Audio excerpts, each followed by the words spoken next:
Hi, Cherie Hansen here. I would like to invite you to come on to my blog at cheriehansen.com and subscribe. Also, I do have a YouTube channel, which is under my name and called The Kovich, which is my maiden name. So I would invite you to come on and subscribe to that. This one is called the Restless Mind Syndrome. Last night was an unusual twisting of thoughts, legs, pillows, memories, plans, analysis, grief, excitement, all intertwined. I was tossing here and there and wrapping myself up in a cocoon of threads of themes. I reset myself. I lay one hand over my heart and another on my abdomen, and I slowly breathed to bring me back home. It is my ritual. The body is home. The breath is where I rest. As I breathe out, I feel along my spine for the grasping mind tension of yearning. These are obstructions, I tell myself. The yearning is an obstruction. Then I replay Rag and Bone Man's music in my head. Maybe I'm foolish, maybe I'm blind, I sing to myself. And I forgive myself for not being able to drop the drama. I'm only human, after all. The voice echo searches the flat plain of the last day for my high nighttime perch. My eyes sweep from morning to night to see what assaults and insults have activated my old wounds. I know it is not now. My mind understands that it is old scripts that are ruling me now. My terror for survival as a child resurfaces. The yawning black fear of abandonment has me pinned down and will not allow me to escape into sleep. So much went on last night, surfacing of grief, and the agitation dances in me as I stand on the threshold of taking bigger chances in my life. I want to scream out, leave me the fuck alone. Stop pressuring me to grow. Stop tricking me into being more open and speaking out the truth that causes others' eyes to sting.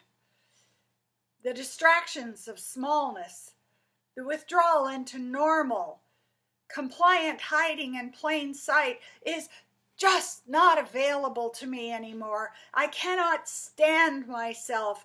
I cannot go back to that which was and stay quiet. I cannot step forward into the exploding risk that calls me of being full on in the power of myself. So I cling to the threshold between the levels, just vibrating with memories, shadow entities, and the unseen bridge of stone I am called to jump blindly onto.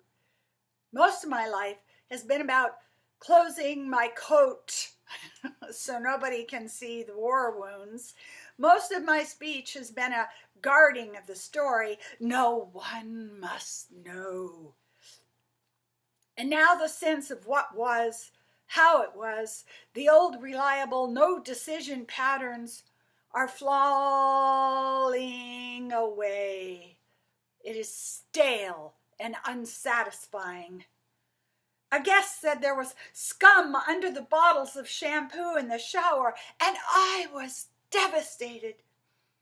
I made excuses. People have been in the house steadily for 2 months, and trying to get into one space is like waiting for the jump rope to turn exactly to the right moment.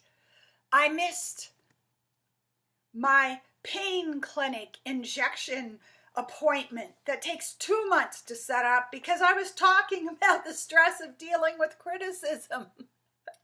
So I did not get there on time. Then I went to the writers group and I was already fermenting with 2 failures in my vat body persona. The moderator talked about how important it is to attend conferences. That very morning, I had signed up for the Penticton conference, much like you would drag a 4-year-old to a play date who doesn't like noisy places. I have forced myself to pay and sign up. But he, the moderator, is urging me to do more. So my sleep was slow in coming, and I was at work releasing the octopus arms of fear and tension that would wake me up during the night. Breathe. Chant. Recognize. Allow. I am on the verge again. And like all other times I have been on the verge of something bigger, I absolutely hate it. But what was? The old small metal toy wind-up movements no longer satisfy me. It is the way I move in the world. Boredom, safety, predictability, becoming intolerably straitjacketing. And what I yearn for is causing agitation and upsetting me.